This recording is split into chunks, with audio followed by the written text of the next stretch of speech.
Khamzat, Robert Whittaker. That's why I said I would not bet on this fight. There's too many questions, way too many questions about Khamzat. We don't know.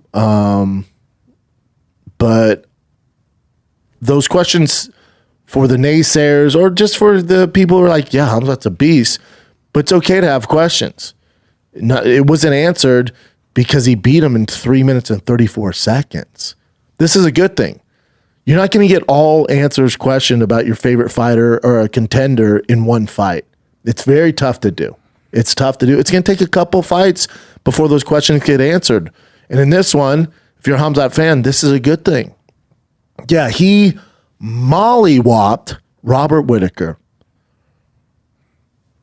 Mollywopped. Didn't get touched. Beat him so bad, he broke his jaw. Now, I think Robert Whittaker's had issues before, and he's on record saying this. He had issues with his jaw with the DDP fight, and he goes, yeah, it's my Achilles heel. I've had issues with it before, and, it happened. I don't know if he came in with an issue. His teeth look terrible. It's like a fish. It's just not good. But yeah, Khamzat's that guy. So the mythical narrative on Khamzat continues. Is there some unanswered questions? Absolutely. What would happen if Robert Whittaker got out of that round? What happens if he was able to defend some takedowns? What happened if he won the second round, third round? But what did get answered? Khamzat's a bad motherfucker. He is who he thought he is. The whole fraud check thing, as the kids say, yep. No fraud check there. I think what the one thing we can check off of is you're going to have to be so damn prepared and so damn prepared to go into deep waters to beat Khamzat. You better be ready to go because that first round, what he did to Robert Whittaker is absolutely insane. Now you can say, oh, it's an older Robert Whittaker. It's not that. Dude, he's coming off a few wins. Starching dudes. And Khamzat, he doesn't have a lot of credible wins at middleweight. This one checks that box. For me, that was the question. He really hasn't beat a true middleweight. Kamaru Usman doesn't count, right? Doesn't count. Kevin Holland, that was at a catchweight at 180. Okay, doesn't count as a true middleweight win. Gilbert Burns, no. There's just a lot of questions that go into it. Gerald Meerschaert's his best win at middleweight, and he knocked him out in 17 seconds. So going to this, you're like, I don't know, man. He struggled against Kamaru Usman. Well, let's give Kamaru a little bit of credit here. He was one of the greatest to ever do it. His takedown defense is pretty damn good. Also, the version of Khamzat we're getting now is a Khamzat that's focused, isn't bounce around camps, has kind of figured some personal stuff out in his life. Also, he was going through horrible issues with his son, who's had, I think he's going to go on his third surgery. He's jumping around all over the place, different countries, had to leave a camp. So add all that into it, and Kamaru Usman's pretty fucking good.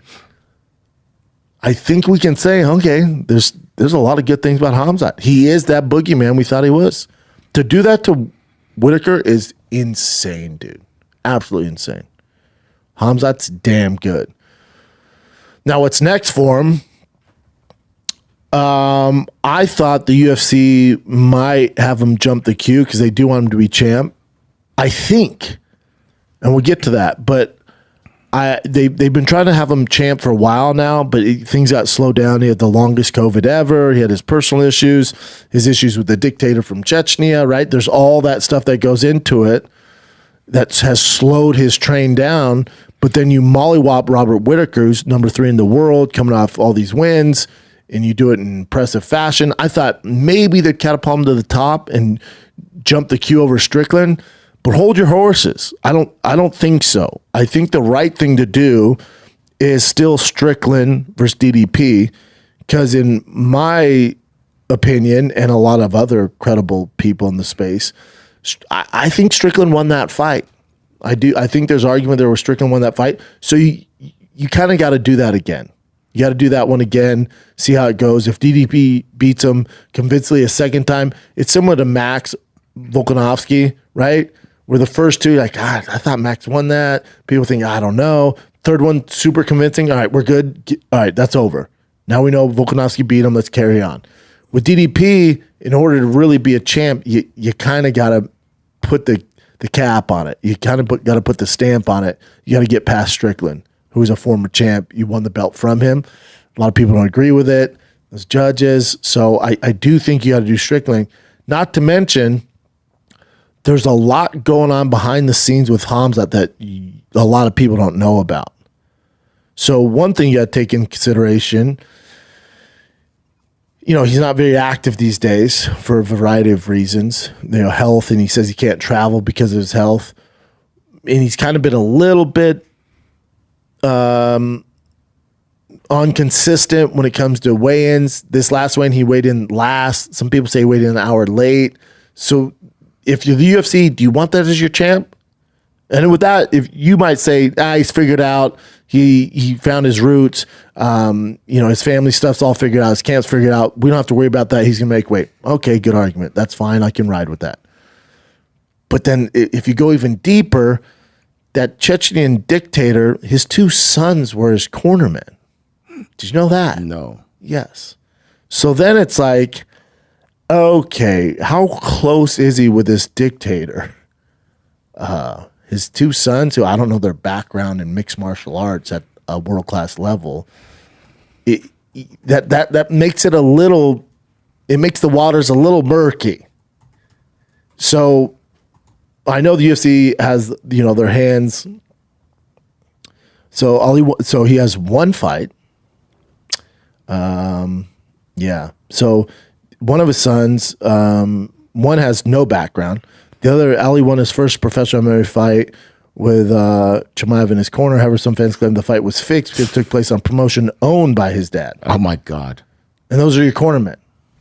So if I'm the UFC, hear me out. If I'm the UFC, do you want that to be the face of the middleweight division, one of the faces of the UFC, knowing there's these ties to this horrible dictator? And not just ties. Not like, well, no, they hang out after his wins and he throws parties for him, gives them land. No. He's in the fam. His sons, who don't have any background in fighting, are cornering arguably the best middleweight in the world. So there's clearly some influence there. Clearly he can't come to the States because of his close ties to this dictator. That's an issue. So you might say, well, if Trump wins the election, he's going to be loosey-goosey. Him and Dana are close. We can get him into the country. Okay. We're going to bank on that, the future of the middleweight division. And then not only that, if you're DDP and Strickland, whoever wins that fight, which they're probably going to do next, whoever wins that fight, you're going to ask that champ to only fight in the Middle East? Well, that ain't fair. Yeah, but they're going to throw him bags of money. I get it, but that's not fair. You got to come to the champ. The champ shouldn't have to make all these sacrifices to get to you because of your relationship with this horrible dictator. That's insane, dude. UFC knows all this. I'm not saying anything the UFC doesn't know. So that's what's going on here. So there's a lot of shit we're going to have to get through and figure out before Khamzat's your champ. And what's crazy, it has nothing to do with his fighting ability. We know he has the skill to be a world champion. We know he checks all those boxes. But do you really want to get in the business where this dictator, we don't know how influential he is in his career and his life, but you got to assume it's pretty heavy if his two sons, who have no background in fighting, are corner him against the number 3 middleweight in the world, Robert Whittaker. Something's going on there, kids. So the main concern is if he becomes your champ, is he can only fight in the Middle East. Now, he came out and said, I think the Brett Okamoto or one of the guys out there during this UFC 308 build-up in the pre-fight interviews, he goes, I don't like to travel. I get sick when I travel. Okay. Well, that doesn't work. Because part of the gig is you got to travel to wherever the fuck we tell you. But is he such a draw? Is he such a big deal? The UFC, which notoriously is known, unless you're Conor McGregor, which he is not, has never bent the knee for anybody. They don't do any of that ever. Are they going to do it for Khamzat? Now, it's not like bending the knee to a guy like Conor McGregor, who's your biggest draw of all time. That I can understand because it's good for business. This would actually hurt business. Unless Riyadh and, His Excellency is putting up all this money where the UFC is like, all right, I guess we'll bend the knee because they're going to pay us so much money that he's going to be the face of the UFC, which is wild. For the UFC to bend their knee, this guy who can't fight in the United States, your biggest market, especially pay-per-view, by far your biggest market, not even remotely close. The amount of money they would have to put up for the UFC to bend the knee, for him to be the face of your division, is pretty mind-blowing. So there's a lot going on there. And that's why you're not going to get Khamzat versus DDP next. Because they have to figure out what's best for the business for the UFC before they give Khamzat the keys to the UFC. There's a lot there. It's heavy. It goes deeper than my dumbass explained to you guys. And it's dark, shady shit, political shit, horrible dictator shit. But all you should know is Khamzat had his 2 sons in his corner that have no mixed martial arts experience. And as a fighter, that is mind-blowing. So I did look it up on my phone. I didn't see that they were in the corner for this fight, but they were both in the corner for UFC 294, I think. But I don't know for a fact if they were there for this fight. Pretty sure they were. That's the only thing that pops up usually. Mm-hmm. Either way. But they've been in his close ties. Yeah. That's the point. So UFC has, they got to tread lightly with this. It's kind of awkward. It's crazy awkward that a lot of the fighters from that area can only fight in that area is kind of like, wow, dude. And the reason you're going to do it is because they have so much money. They're going to go, we okay. So you can't come to America. We're going to pay you so much money because you're going to miss out on that. We're going to pay you so much money, invest so much in your business. We'll at least make sure you don't lose money for our guys to be champion. Now, you're forgetting one thing. The rest of the division, especially Strickland, ain't going to be quiet about it. So, or I don't know. Or they go to Strickland like, be cool. We're going to pay this much to fight him in his neck of the woods, and money talks. It's prize fighting. What would you do? What would you do? Let's say Strickland beats DDP, and he calls out Khamzat and all this shit, and they go, yep, we're going to give you the Khamzat fight, but it's in Abu Dhabi. Strickland's go, what? That dude in fucking T-Mobile. We can't. He can't come here. But if you want to fight him, well, no, I don't give a fuck. Give me the next guy. You have to go there. How many guys are going to bend the knee? It's going to get interesting. Money talks.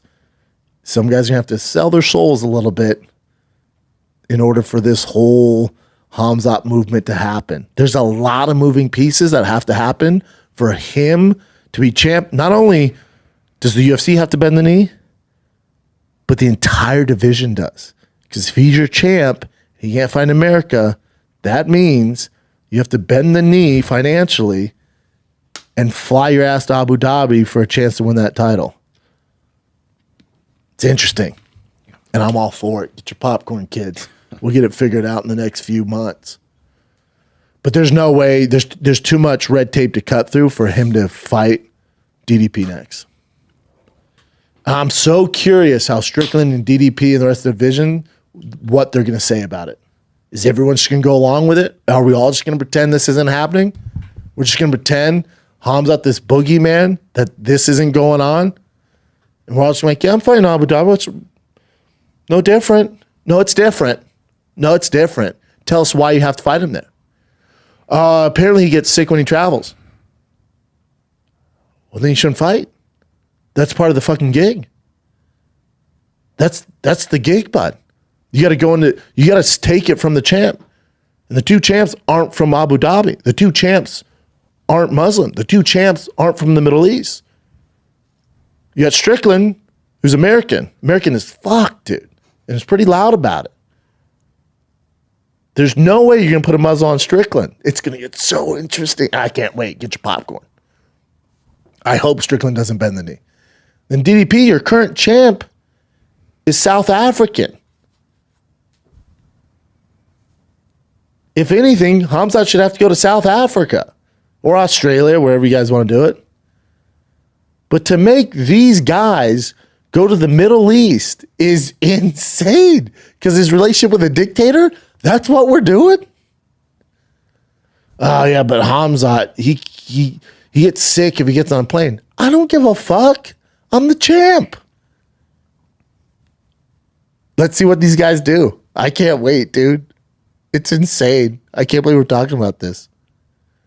I'm probably not going to the Middle East, am I? Can't pay me enough, dude. They're going to play this and like, we'll kill him. But I'm out here, baby. I ain't going out there.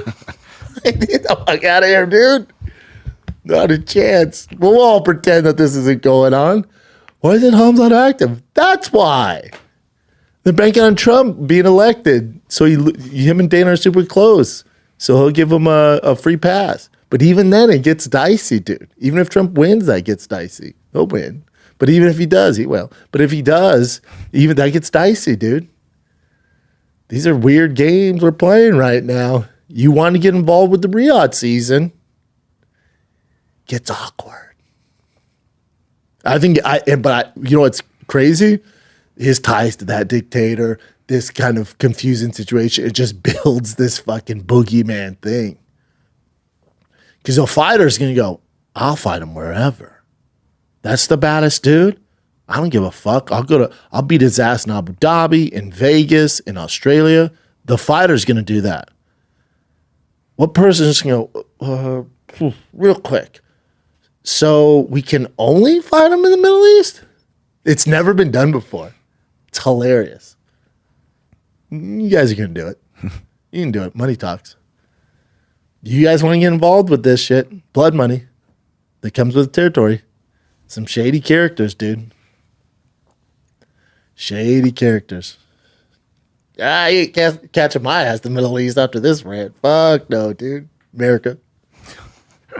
Hilarious. Khamzat checked the box, though. Yeah, are there questions unanswered? Sure.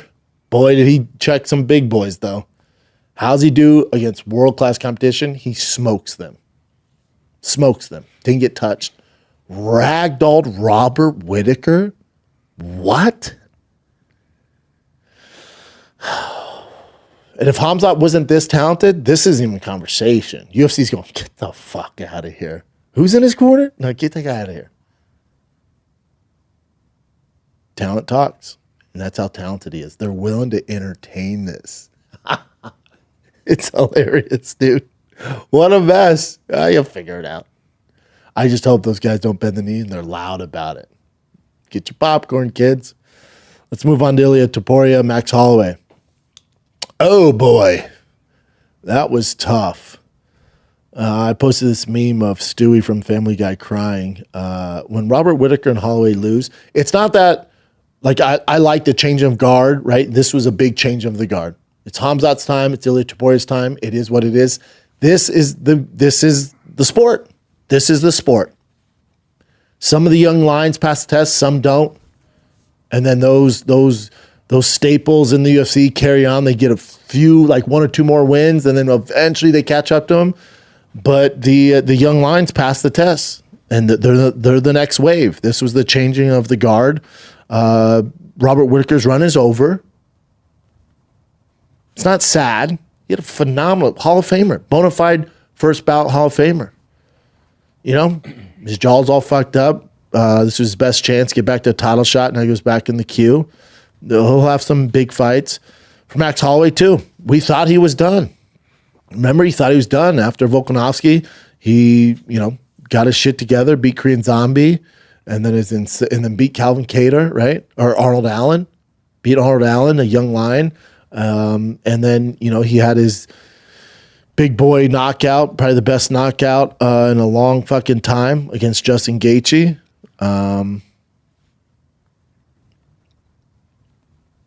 And they, so here's the thing too that you guys should be privy to.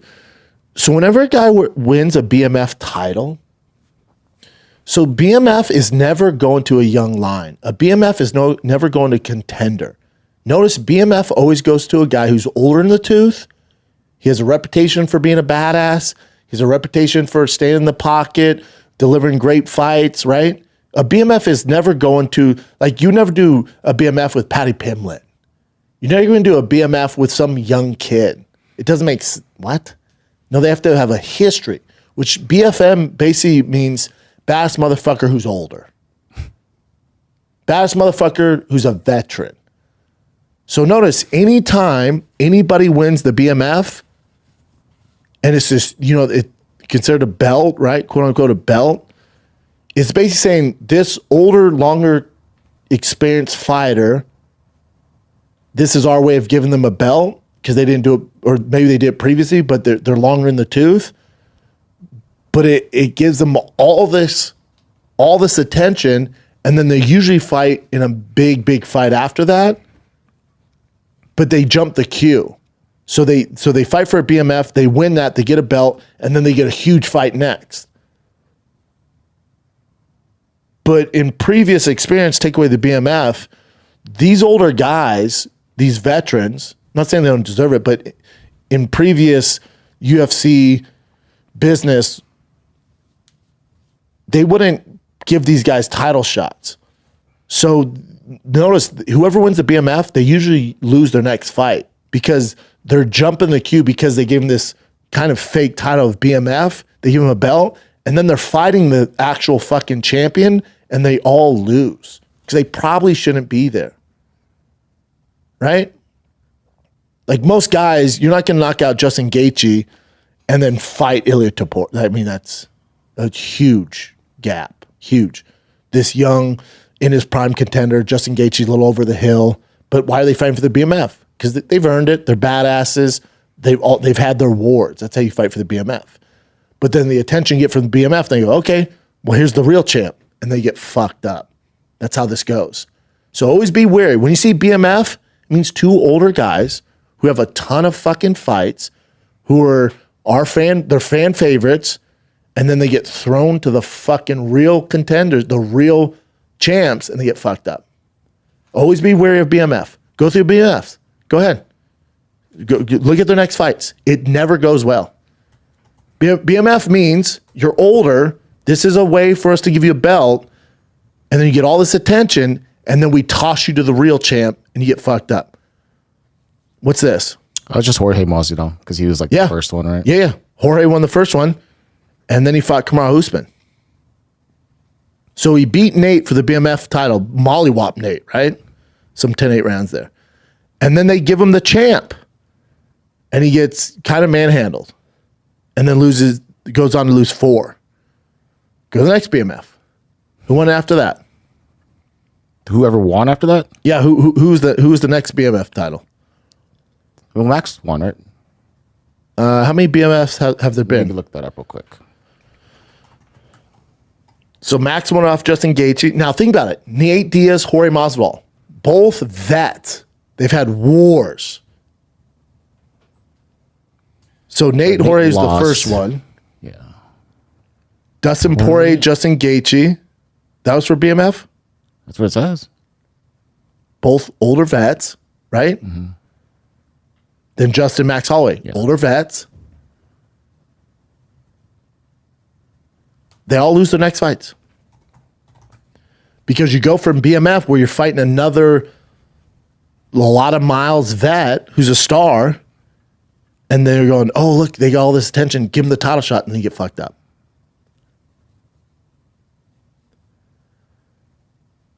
Now, I would do the same thing. You win that BMF, dude, this is my chance at a title, and you're going to take it. But if you want to make sure you stay on the winning path, you probably keep calling out. You probably keep defending the BMF. Just keep doing big fights, dude. You know, it's still a belt. Keep doing the big fights against older vets. This is an interesting one. So he lost the BMF, but then he won against Benoit Saint Denis. So that's like completely opposite. Yes. But then, of course, Islam after that, and then lost. But notice, yep. Yeah, once like the head top tier fighters. Top tier guy. Yeah. Because you go from BMF and then you get this nitrous boost to fight the top guy, and it's usually tough. Because you're usually the BMF means older veteran title who's had wars, and then you get catapulted, it's trouble.